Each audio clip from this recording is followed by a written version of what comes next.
the one, the only, Bencio.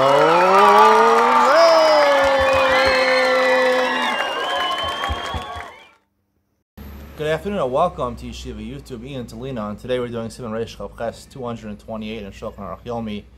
Brachas Yaham Yamim Naharos Har Magvos. You see notable oceans, rivers, mountains, mountain ranges, deserts. You see these places, you make a bracha, Osamasa Bereshis. You see Mount Everest, Osamasa Bereshis. Mount Kilimanjaro, Osamasa Bereshis. You see the Atlantic Ocean. Yeah, people, it's very applicable. People go to Jones Beach in New York. You see the Atlantic Ocean. So Osamasa Bereshis. Not hard bracha to make. But the question is, do you also make another bracha on the Atlantic Ocean, which is stated in Halacha Aleph. The land, the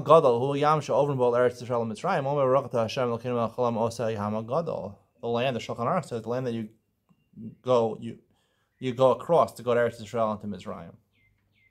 That's Yam HaGadol. Now, they probably mean, Shulchan Aruch probably means the Mediterranean Sea. Now, the Mediterranean Sea is not an ocean.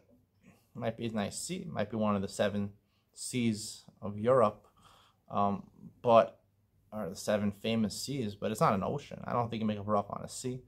I don't even think it made Ma'aseh Bereshis on the Mediterranean Sea. In fact, the Mishnah says, why is it called Yam HaGadol? It's not even an ocean.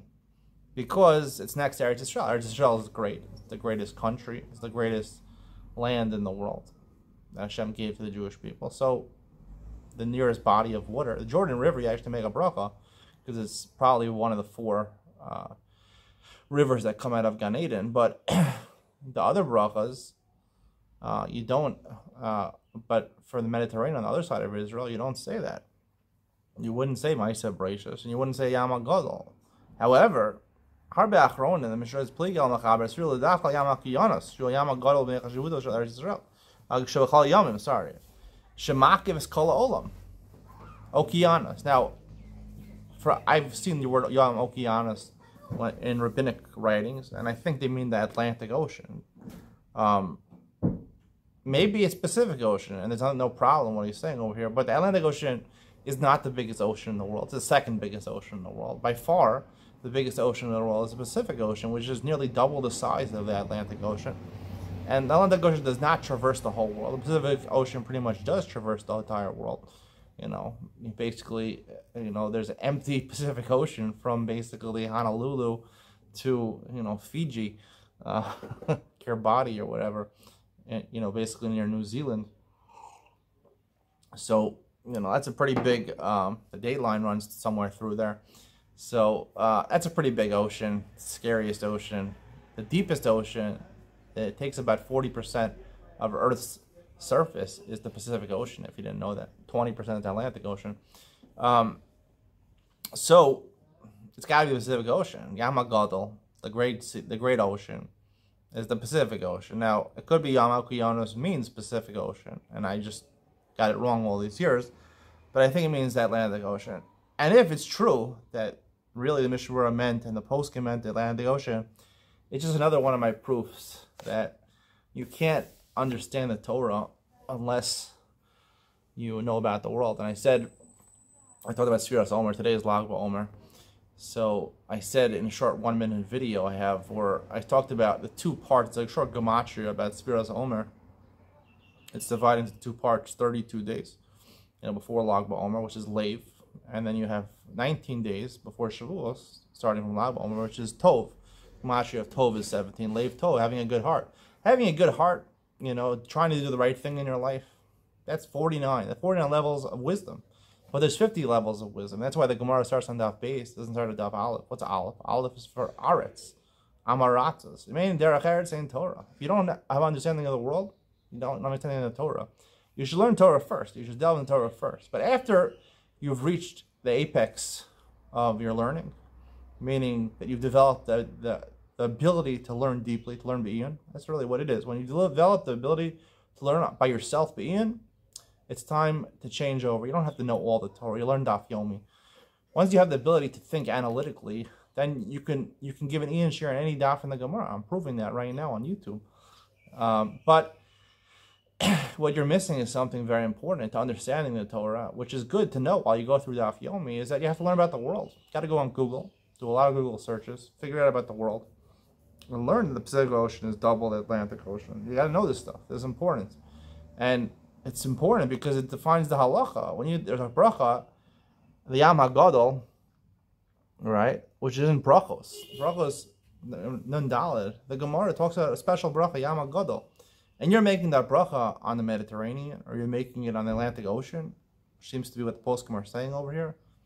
It just goes to show you that you're gonna ruin the Torah of Hashem. You're gonna violate so many laws in the Torah of Hashem because you don't know anything about the world. If you don't know that the biggest ocean in the world is the Pacific Ocean, and all the poskim think it's the Atlantic Ocean, it's scary. It's scary. If they're making a mistake about this, how can we trust them in anything else? You can't trust the rabbis about anything else if the rabbi has no knowledge about the world. He's not sufficiently knowledgeable. You can't trust him. I mean, derech eretz in Torah. You don't want to work. You don't want a job. You don't want to be involved in the world. You want to live a life of chasidus and precious, be like Rosh Bar Yochai and study Zohar your whole days. That's fine. But at the end of the day, you're only doing half the job. You're only starting. You didn't finish. That's the truth. And all those people you're instructing to fulfill the Torah the way you understand the Torah are completely wrong. You're to'as harabim. You're causing a lot of people to mistake. They trust you. People trust a rabbi. They trust a spiritual guide, and the spiritual guide is missing half the knowledge. They can't interpret the Torah properly because they have no worldly knowledge, because they feel that it's not important to get involved with the world, and the world is one big avera. Well, let me tell you something. The Torah you're learning and the piskei halacha that you're giving are one big avera. And it ruins your life and other people's lives, all because you have not listened to what it says throughout the Torah. You seem to ignore all those Gemaras that say that it's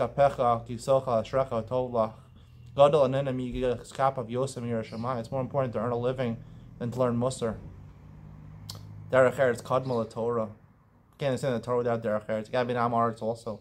You look down, you denigrate Amaratzim also. At least they know part of the world.